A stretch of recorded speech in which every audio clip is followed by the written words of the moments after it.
in Wednesday Forum after we conduct ISIR meeting.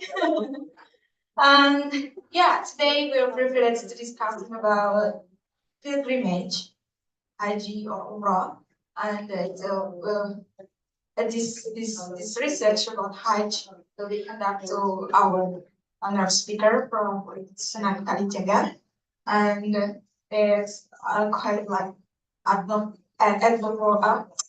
ethnography, using ethnography digital tools to analyze how COVID-19 or pandemic alters the situations of pilgrimage and the material, religious material, and self-presence means to, especially in conducting rituals Hajj or Umrah. Okay, without any further ado, please join me in welcoming Ibu Subhani bersama Kusuma Dewi.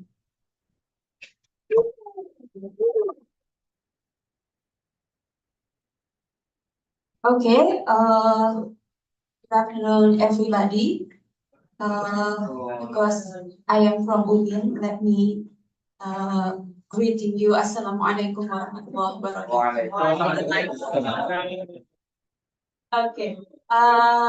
Thank you for the chance. Well, I'm actually also graduated from this class. So I'm returning here, and because I was the former student here, so I need to put disclaimer at the very first of these presentations, and I will say from the deepest of my heart, this is actually the like the first presentation of this part of my research, and of course, I welcome everyone's contribution, idea, and thought about this part of my thesis. Okay, today I'll present from network individuals to proxy practice. Must update. I just realized that actually this is reverse, actually from proxy practice into network individuals. So I conducted my PhD thesis since 2019 up to 2023, and I collected data during the COVID-19 situations. So you guys may imagine how the research about pilgrimage in the situation where everyone were forced to do immobile. Yeah, it was very stressful, of course, and I finally found the what I may call now as a proper methodology of my research by the end of 2022, when finally I found a publication, a journal publication that really resemble to what I did during my data collection and data analysis. Okay, so the whole thesis is about the setting of Indonesian pilgrimage. I took one of the style of Indonesian Muslim pilgrimage, that is Umrah. For those who are not familiar with Umrah, it's actually a shortest trip to Mecca. Because in Islam, we already know that the greatest pilgrimage to Mecca is called Hajj, conducted in a very specific time. So you cannot go to Mecca for the Hajj other than Zulhijjah. So, but now by the modern setting of the Kingdom of Saudi Arabia, they popularized what is called as Umrah. Actually, Umrah is not a new thing in fiqh. It's already there because it said that Nabi Muhammad SAW also done Umrah for many times. Some scholar or the most popular scholar, said that he had done 4 times of Umrah. So umroh is actually already done, already there in the fiqh, but then the modern setting made it somehow more dynamic and complex. To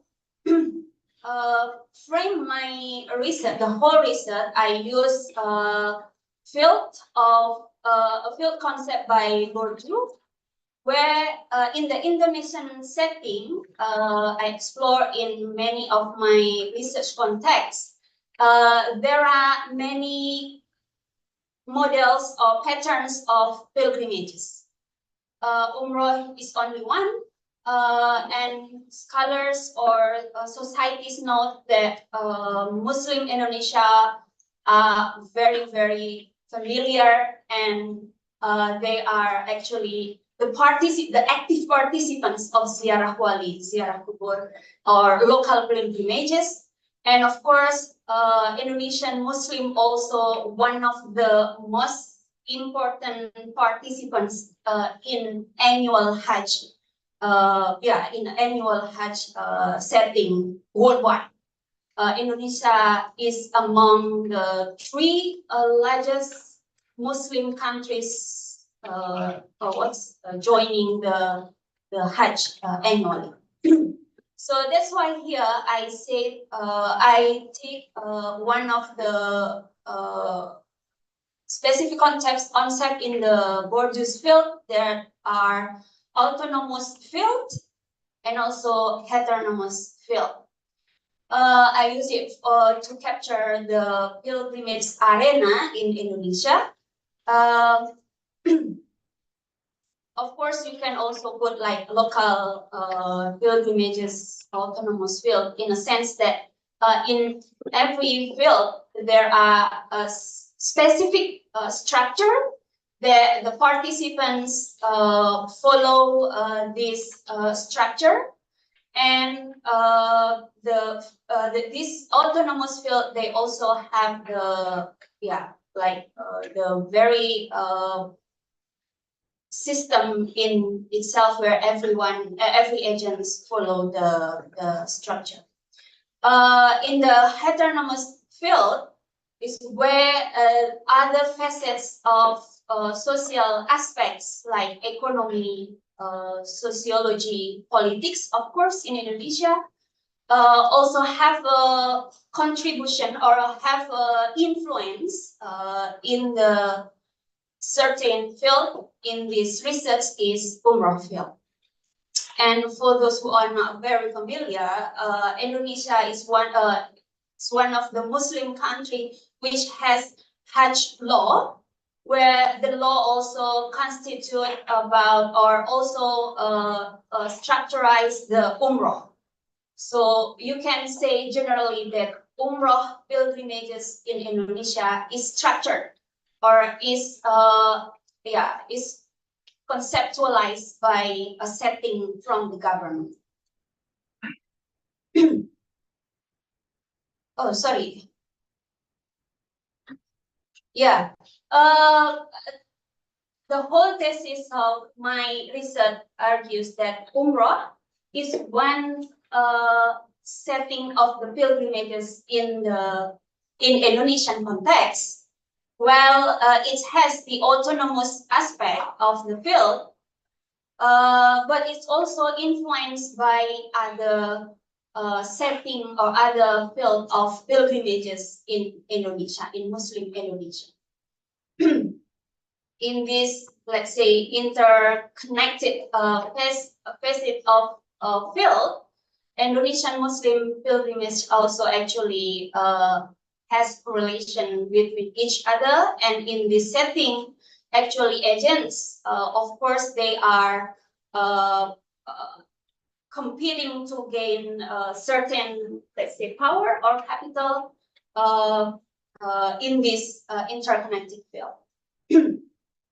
Okay. As I said before, this research actually conducted during the COVID situation.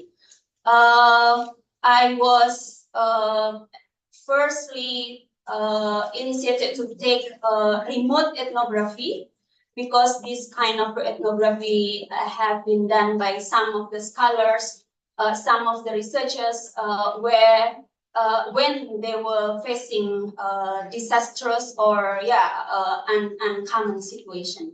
But finally, by 2022, here, Liu, and first I took from Bibinski, I don't know how to pronounce his name, he or her name, actually. So finally, I found hybrid ethnography. You may suggest also, or you may see also that actually, of course, hybrid ethnography has its basis in the digital ethnography, but the one that make my research different is that I already conducted the on-site ethnography before the COVID occurred. And I need also to return to my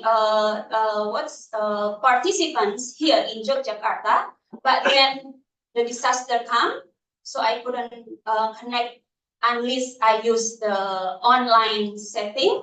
So here we can see that the simultaneous process of on-site and online encounters. So it can be said as hybrid ethnography.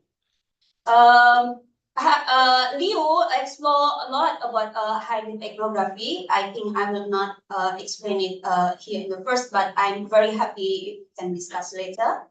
Of course, as you may also experience, I use Zoom, I use Google Meeting to connect with my participants, and I use specific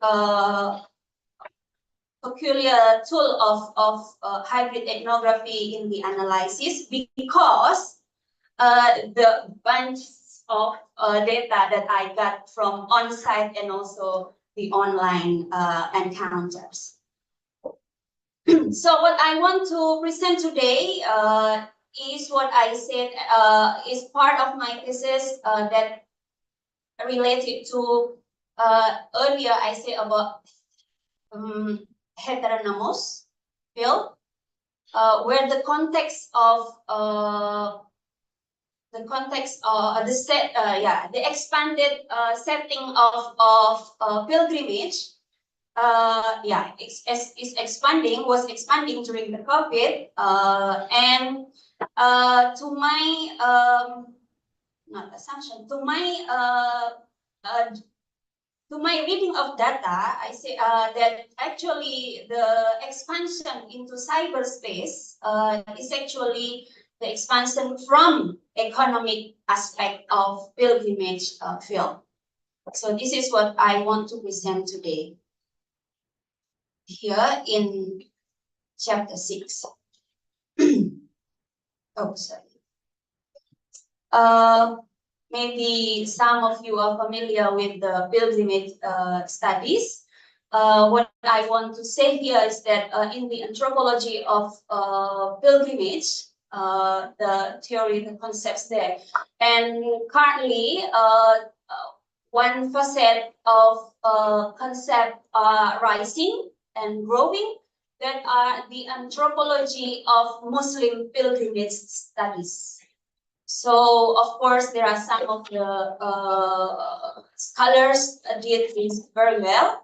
For example, before this, you may say Coleman, Muslim travelers, for example, and then Taglio Kozo, who are researching a lot about Southeast Asian pilgrims as the most farthest area who did pilgrimage to Mecca. Also, one of the scholar that we mentioned about the pilgrimage studies in the Muslim community, and the one who suggests this kind of area is here. That is Moss and Whitler. In 2017, they published Hajj, the global what's this? The global pilgrimage of the Muslim society. Unfortunately, during my literature review, this publication focused only on the European and mostly how European pilgrims connect to the Middle is still area of pilgrimages. So that's what I want to highlight in my visit, that actually we need more on the exploration of the let's say Southeast Asian context. And I took also from Arjana. She is quite good because in exploring the pilgrimage in Islam, where she also explore about the Southeast Asian, and not only Southeast Asian but also South Asian context of pilgrimages, where Sunni and also Shi'i in Iranian case, she explore a lot, and her data is quite what's heavy in that sense. And he also explore a lot on the basis of religious studies. So here are some of the current publications that also will resemble to my cases, to the cases that I will explore today. A study by Looking somehow inspired me when she studied about on the Yogyakarta pilgrims and Madura pilgrims, who also who also constitute pilgrims not only as the spiritual or religious journey, but also migration and what is called economical motivation. Yeah. So I come to my presentation, or the facet that I want to explore today. I took from the cyber space and anthropology, or digital anthropology and pilgrimage. So I came along with Mike Williams in the book by edited by Norman and Cusack in 2015, far time from the disaster of COVID.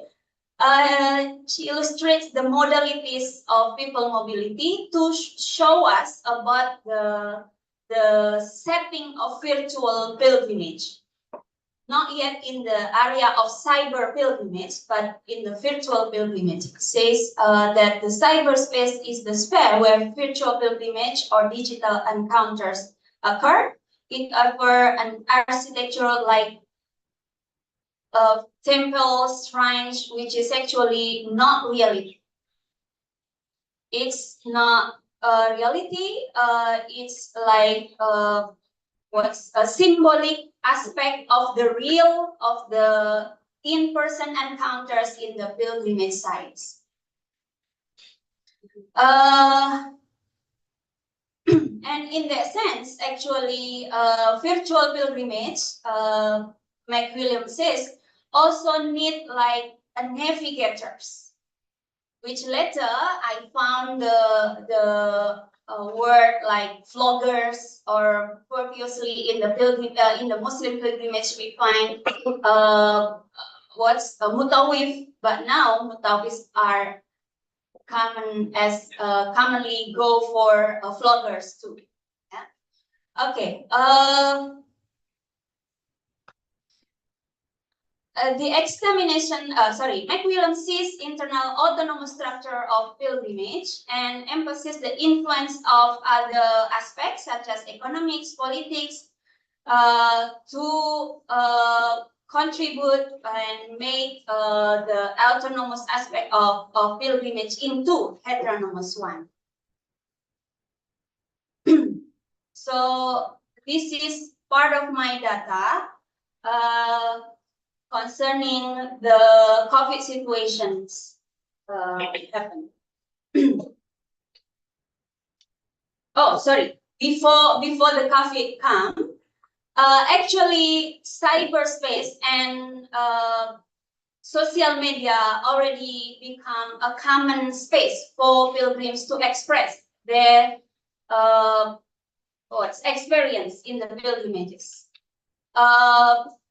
Mbak Nungki who also studied here in CRCS, she also studied this aspect about the cyberspace, and also how pilgrims express the experience, the feelings, the journey in Mecca, and broadcast it or capture it and then send it to the social media. I took from Stanton, who also studied quite good in this area. She captured about the criticism about this attitude actually occurred among Muslims worldwide, such as in England and also in UK and also in Saudi Arabia. Some of the Mufti authorities banned these activities. But despite this criticism, in Mecca themselves, it's occurred. Yeah? So a study by Heidi, Beasley, and Marquez even see it as viral holy selfies. They are say it as holy selfies. Yeah, selfies done with the background of Kaaba. It's very common at the time, even before the COVID situation, and it's like a template for Muslim, even Indonesian. It's like a template. If you are Muslim, want to be considered as a pious, you need to have at least once uploading this kind of holy selfies. Yeah. While in the case of Canadian Muslim, actually they are, this study also said that it is not only about gesture and feeling, but it's also become part of the everyday expression. Latest study by Ajama and Littler underscore a case that somehow resemble to what I found during my data collection. They focus on the Moroccan vloggers who broadcasting or doing a video conference through the social media platforms. In this sense, two of these scholars said that actually vloggers come along with the criticism toward the existing authority and existing powerful agents in the Moroccan who didn't put any chance for, let's say, less authoritative or less privileged actors like vloggers. Because vloggers in Mecca, they majorly are migrants. And it's also occurred in my during my data collection.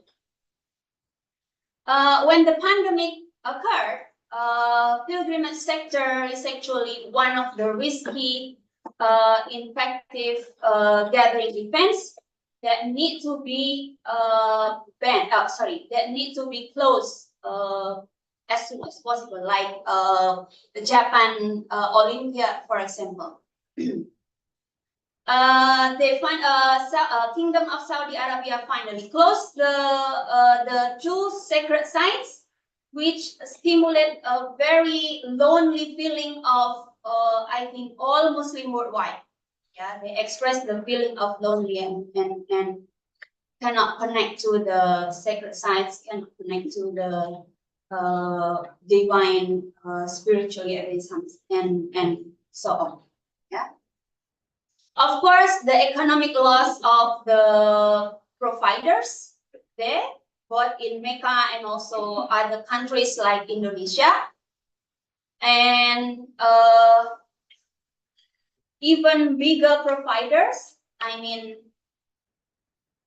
travel agents, and also the very individual actors like Mutawif in Mecca, and also in Indonesia there are also some of the individual marketers. For example, I am also one of the member of marketer in one of the Umrah agents here. If these are the very way of how they earn money. Of course, they will lose in the economic situation and also the disaster situation. We already know that during the new normal, Saudi Arabia and also some countries, including Indonesia, trying to reconcile the situation, but finally failed because of the risk in the health and also the higher cost of protocols, that health protocols that aspiring pilgrims need to go along with. It's stimulate unsuccessful strategy of even KSA or other countries. And then I concluded in this period, it signifying a moment where physical pilgrimage became risky and pilgrims were forced to be detached from the connection to the sacred sites like Mecca and Medina. And what's going on in Indonesia? You may remember this one, Al-Dawud virtual pilgrimage. Early 2021, one of the Umrah and Hajj provider, the name is Al Dawood, offer what is called as virtual pilgrimage. For Muslim society, in-person pilgrimage still considered as the very default of pilgrimage journey. So making pilgrimage into virtual somehow become a complicated in Muslims' way of thinking. First, how we connect to the sacred, and then how we conduct the prayers and so on and so on. And finally, what's the status that we got if we do the virtual pilgrimage, either Hajj or Umrah. So this is what happened to the initiative from Al-Dawud, which where scholars or some of the fuqaha here ask them to seek religious ruling, minta fatwa pada MUI. This is the flyer from Al-Dawud become popular, viral in everywhere, and become mass media and television news for a couple of days, and become questions of Muslim into debate. Although Al-Dawud already clarified that this is actually occurred for educational purpose only, but then still, debates are already there. Finally, Al-Dawud canceled the strategy. Yeah, they canceled the virtual pilgrimage, but the debate already there. And however, some other agents or other providers like take benefit of this. So they try to find out how the possible way of taking benefit and returning their economic problem during this situation. So this is what happened in Indonesia. On the other side, there is an issue occurred in Egypt where what is called as badal, or in the very title I said as proxy, or substitution of pilgrimage, was banned by the authority. So in other countries, substituting pilgrimage and broadcasting into social media are not allowed. But this is what happened in Indonesia. Badal in the Hajj or Umrah, either greater pilgrimage in Islam or shorter, actually was already done. Yeah, in the fiqh we have the badal. Badal means substituting other person's pilgrimage to Mecca under certain situation. For example, because the aspiring pilgrims already elders and cannot go in person. And another requirement is that the badal or the substitution, the person that substitute need to be part of the family. Yeah, need to be part of the family or someone who knows religious knowledge, who have a very well religious knowledge. So this is the situation of badal in the fiqh tradition. But then during the COVID situation, there was some of the way and strategy to conduct this one. This is what I call as effect of the Dawood debate of the virtual pilgrimage. Other pilgrimage providers over the badal. In that sense, they benefiting or they took what is called as mutawif or pilgrimage guides staying in Mecca, and they take some of the payment for the provider and also for the guides staying in Mecca. And so this is what happened in here to the Umrah and Hajj providers. You can compare, for example, the real Hajj cost along now is almost 60 million for the regular one and hundreds for the VIP one. But now, but during the COVID, the badal or the substitution or the proxy took you only 100 Australian or hundreds Australian dollar and etc. Yeah. And the most initiative happened to the guides in Mecca that they broadcast the substitution. Yeah. During my observation, I came along and encountered many guides in Mecca through the online encounters, and finally I found what I said as guides who have religious basis, religious knowledge as their basis.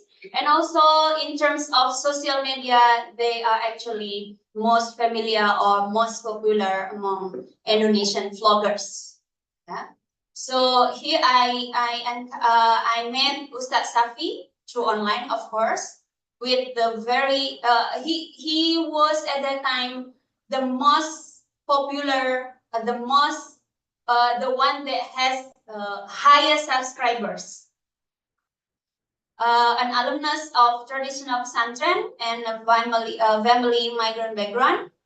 He came to Mecca like early of 2010, 2012, with the intention to pursue sanad or religious lineage from the ulama in Mecca. And he was among one of the very limited Hajj pilgrims in 2020. And at that time, he also offered a badal, or he also offered substituting Hajj of others. So why his case is, let's say, special and worth to examine further? Because we know that the social social position of mutawif or Indonesian pilgrims guide are somehow tricky. Mostly they are working not as guides, They are working as, some of them working as a guru or teachers. Some of them are working as in the office, and yeah, those kind of things. So the activity on guiding is actually non-formal or somehow illegal. If we see it from the perspective of Indonesian government here in Indonesia. So that's one point. So I can say that they are actually an underprivileged situation or underprivileged person in this in the setting of Indonesian government system. But then during the COVID, when Indonesian pilgrims cannot go there, even journalists, yeah, everyone cannot go there except this person. So even national television relied mostly on their information. So they were suddenly become the only person, the source person of the national Indonesian situation. So this is what happened to these guides. And apart from the growing position during the COVID, Ustadz Safi actually continuously over either Umrah or Hajj substitution and broadcast it. So this is, sorry, a little bit messy. I find it's a little bit messy because when I download it from Google Drive. Okay, so he offers Umrah substitution and go for live streaming. I participated here, and also I can find one of my account there in the YouTube, and then he actually offers like very emotional way of I may say persuading, but interacting with the, I may now say it as viewers, no longer aspiring pilgrims, but viewers. And his position, even though he is the what's it called, Umrah guides, he also at the same time are bloggers. Vloggers or bloggers? Yeah, bloggers. Yeah. But his position as the one who settled with religious knowledge can see know how to deal with the interactive condition to the aspiring pilgrims, which at that time become viewers, and how to deal with this one. So in the left part, one of the example of how he come along with the viewers and communicate along with the viewers. From the front of Kaaba, sorry, I tried to read. We pray for those who wish to meet beloved. They will find someone soon, and those suffering from the sickness will recover. All your activities and concern will hopefully run smoothly, and good fortune will come. Therefore, you will be able to return to Umrah and Hajj soon. Still, marketing in that situation. Please answer our prayers. He continuously, during the live streaming, he continuously say, please our prayers, say Amin. Please comment in the chat there, say Amin, say your prayers and those kind of things. And he even has specific names for his viewers, that is Akhi wa Ukti. Akhi, Ukti, silahkan tuliskan amin kalau menginginkan akan datang ke Mekah tahun nanti. Silahkan ucapkan doa-doa Anda, Akhi, Ukti, those kind of things. Yeah.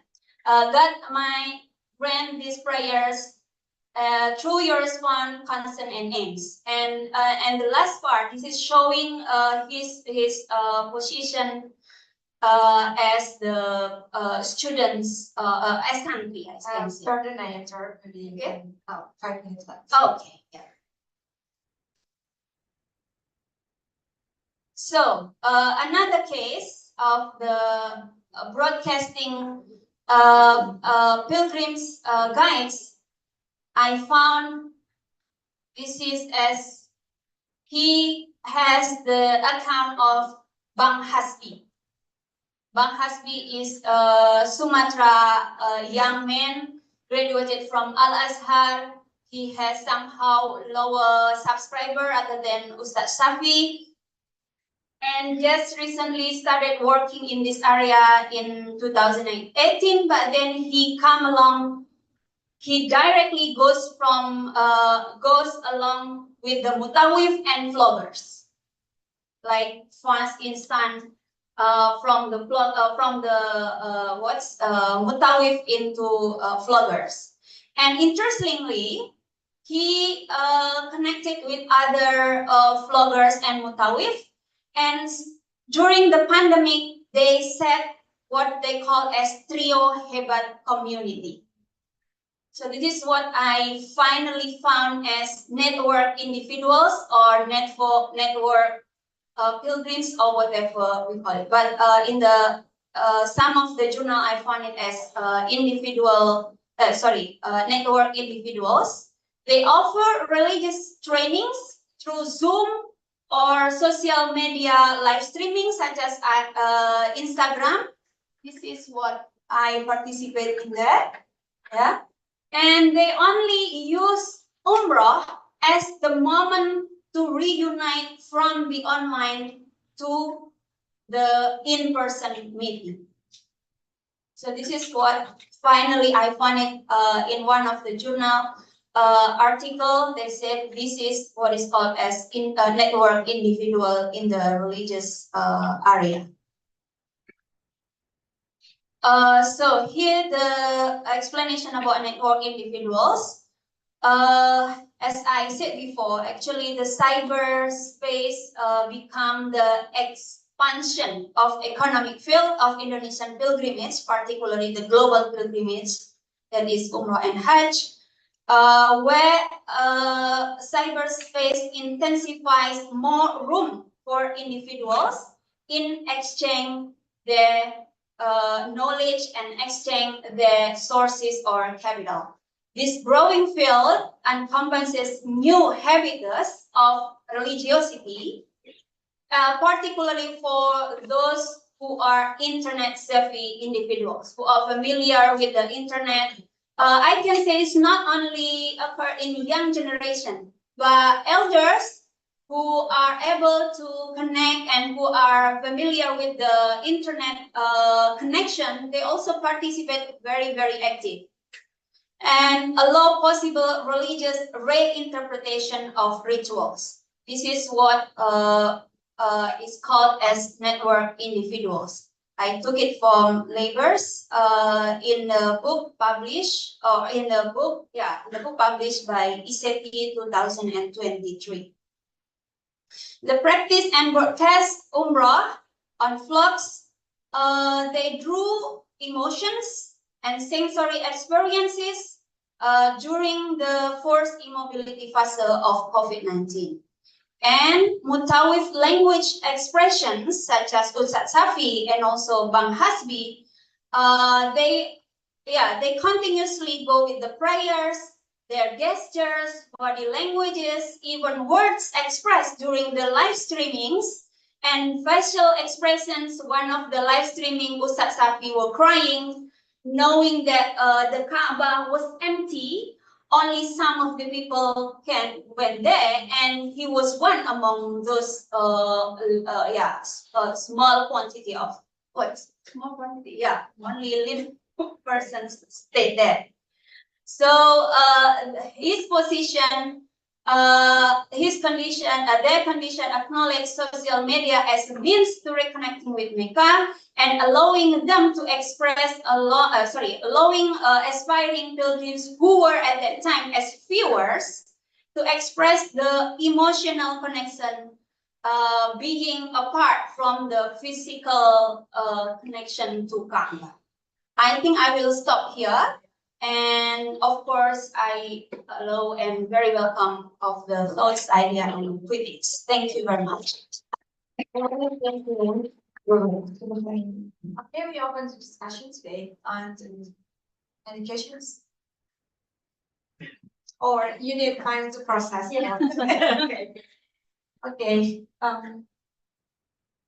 yeah, is this, there's any like qualification how to be, to start Suki, like, pilgrimage influencer, like start Suki at the time? Yeah. Ada di sini. Okay. Dari tadi yang itu ya. Ya.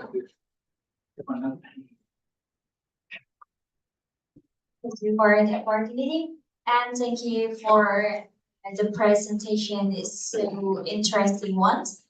I just wondered about actually relate what you asked before about the classification or requirement to be a guide and either to be a guide for Umroh or for Hajj itself. Moreover, I see for Badal, yeah, it's just uh, to take a videos and the guy just sent the video result video for the practical for from Umrah itself. Okay, it is the first question, and the next question is as you said before, the Badal practice was banned in many countries except in Indonesia. So, how what the government thinks? Moreover, the Arabian's government think about this. And moreover, I think this practice still exists until now, and also sometimes they give vouchers. Yeah, they give a voucher for the Badal Umrah. Yeah, yes. So I think enough for the two questions for the guide, the qualification of the guide, and also the government's policy, Arabian government policy about the Badal Umrah. Thank you. We can go ahead and answer. Okay, yeah. Thank you very much for the response and also questions. Well, the word mutawif actually or guides itself, yeah, of course, it existed long ago. If you see, I'm referring to very old literature that is from Hugronya. Not qualification. The word mutawif actually at that time is was at the same time a Sufi sheikh who of course have a very very authoritative religious thought and also knowledge and practice in the Sufi tradition. By the modern time, the practice still there, and I need to refer also to the early of the Kingdom of Saudi Arabia time, when the Sufi schools like Shaulatia was still there. So those who has a very very authoritative religious thought can be seen as the authoritative mutawif. Yeah. It was the time before the the current Saudi Arabia kingdom took place. And then a strategy by the modern kingdom want to modernize or want to expand an enlargement project of sacred sites, of the pilgrimage sites. And then they offer what's opportunity for migrants to come along to Mecca. It was the time, according to my research informants, it was the time when the growing situation of Muntawif occurred, because previously santri or students become the Muntawif. But at the time of modernization or enlargement project by the Saudi, migrant worker, even truck drivers can be Muntawif. So everyone can be a Muntawif. According to my research informants, he said that it was the time when the quality of Indonesian Hajj or Umrah can be questioned because of this religious qualification. And this setting stimulated me to take a very carefully once I will go for the interview and become my research informants, because I need to make sure that my informant has at least religious studies background and those kind of things. Yeah. So these are the qualification. And then Badal. Okay, why Badal was banned at the state like Egypt? So the question practice is not the Badal itself, because like I said before, Badal is there in the fiqh tradition, and anyone who already performed their own pilgrimage, either Hajj or Umrah, can do Badal. Yeah, particularly for the beloved one, for the family members, those kind of things. The one that authorities like Egypt, Mufti criticize is the action of broadcasting or making it live streaming in the live stream in the social media. This is it was considered by this Mufti as haram. Yeah, by the Egypt Mufti as haram. They already know the reason behind this broadcasting is for seeking money. So this is, they call it as this kind of commodification is not allowed in the religious tradition. So they ban the practice. So, and how about Indonesian? From my research, I can say that Indonesia is Indonesian pilgrimage setting is one of the very, what is called, capitalist, very open, very capitalist, and everyone can be, everyone can do, everyone can be a Muntawif, everyone can over the Badal, even the Muntawif that has a background as drivers, those kind of things. So that's the complicated things of the broadcasting Badal in Indonesia. And also at the same time, this is also a problem that the authority need to raise and need to face these things, because the Hajj law only only apply in the Indonesian context. When the Indonesian migrants stayed in Mecca for a long time or in Medina for long times, they were not having responsibility of following the Indonesian rule. This is what happened to Trio Hebat. As I said before, now they have the representative in Indonesia, because they need to face the requirement to be proper, to be legal Umrah and Hajj provider. So they have their branch in Jakarta. But actually, the initiative came along from the Mekan migrants or Mekan vloggers or Mekan Mutawif. Yes, thank you. Any other questions?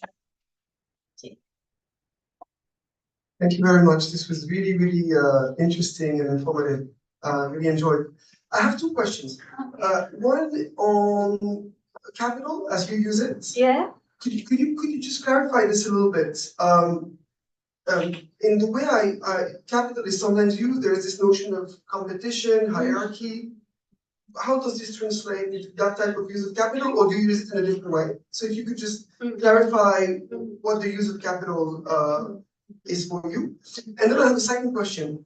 I understand that there is a lot of environmentalism in Indonesia, right? Environmentalist issues also being raised.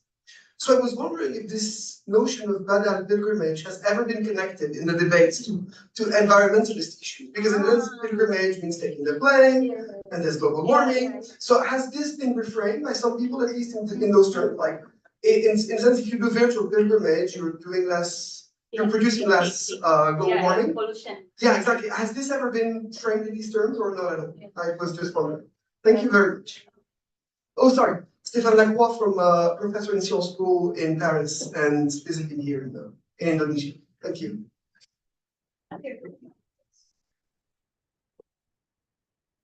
Okay, yeah, thank you for the questions, Prof. Stefan.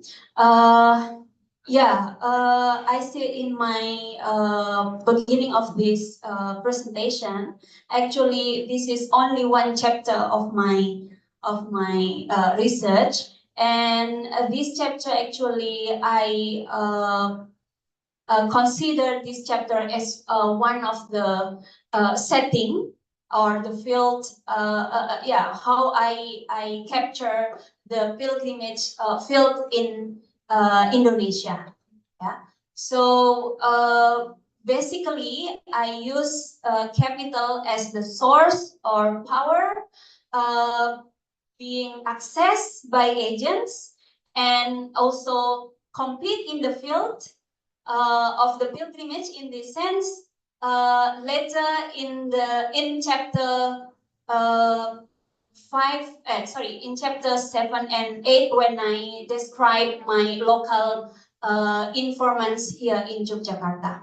But that's fine. I can say that actually a person like Bang Safi and also Bang Hasbi also can be described as agents who also competing to gain their power, to gain their social, economic, of course, economic stability during the COVID situations. And then another thing that really can be like suggestion for the next research is that they also compete for the symbolic capital, in a sense that actually the religious authorities in Indonesia, they're in the groups, in persons, in the community, in the mosque, all those kind of things.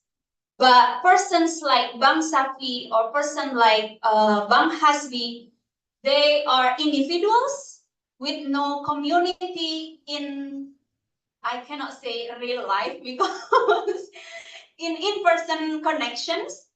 But this is what I say as how COVID alters the pilgrimage setting in maybe not only in Indonesia, but also worldwide.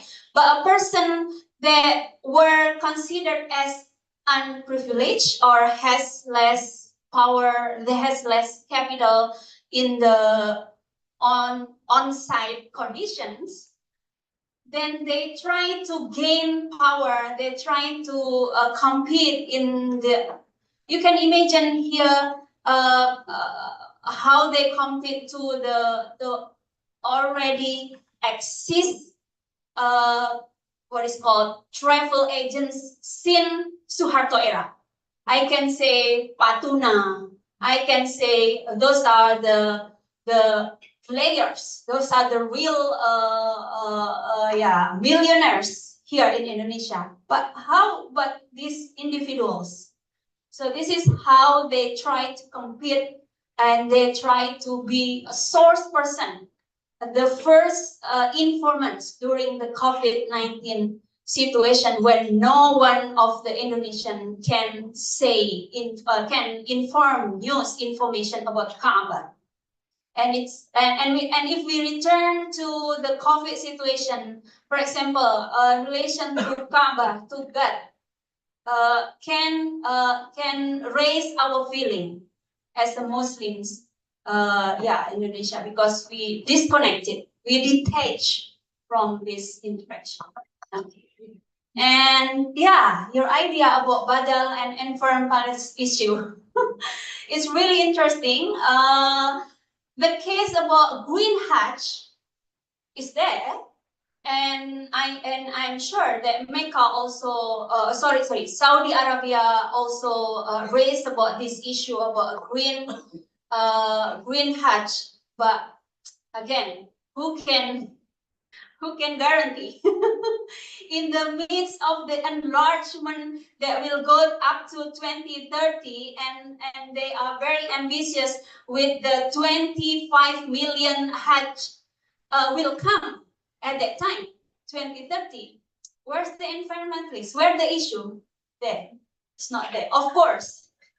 But then maybe Pak Anjuk will be not happy with my latest statement, but yeah, okay. We need to have an alternative here. So an issue on Green Hatch was once explained by Pak. It was Pak Mangun Wijaya. Do you guys quite familiar? Yeah, Pak Fahrudin Mangun Wijaya. The environmentalist scholars who also raised this issue to the Indonesian context. But then again, this is still very far to the possible successful idea of this, because we are dealing with those kind of flights things, and it's a huge amount of pollutions, and of course the pilgrims spending on food and those kind of things. From your idea is very good, and I read from one of the article I forgot to refer to, but yes, Stanton 2020 state that actually the existence of cyber media and how she described about virtual pilgrimage and cyber media encounters on the pilgrimage or Arjana state as cyber pilgrimage, because there is quite a huge difference between virtual and cyber pilgrimage. For those who are not familiar to this issue, virtual pilgrimage dealing with accessing website. We are as viewers see what's called the picture of the sacred sites. We consume, we pay, and those kind of things for our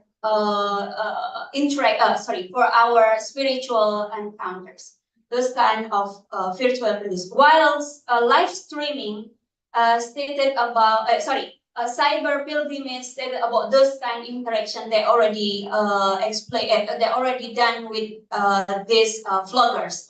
So yes, this can be said as a very safe way to minimize the consumption because of the pilgrimage the modernized pilgrimage setting of Indonesian.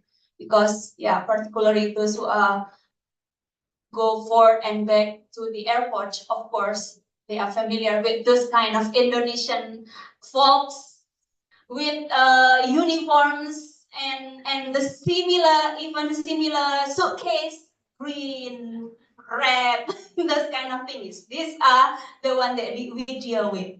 Okay. I can respond in the fast. Sorry, it's not quite satisfaction, but Thank you for the idea. Okay, thank you, Mbak Subhani. Give up us everyone for this. Okay, we came to our end we came in the end of our session today, and thank you very much for engaging with us in this Wednesday forum. And before that, we have some rituals, giving a gift, yeah, from our speakers today. Maybe Pak Mike.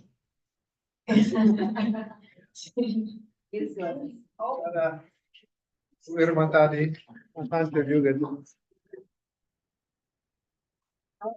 So this is the copy of the poster done by Ashley, Yeah. and there's also a little token of our appreciation for my rest. So thank you very much. Got to shake hands and smile at the camera. Yes, thank you. Okay. Okay, thank you. Okay, thank you. Thank you. Thank you very much for on engaging with us here. And don't forget to follow our social media, CRCS at CRCS Jogja and ICRS Jogja. And newsletter in our website, crcs.km.id for our report, for our Wednesday forum agenda in next agenda. And yeah. Yeah. Is there any information about our agenda in our next Wednesday forum?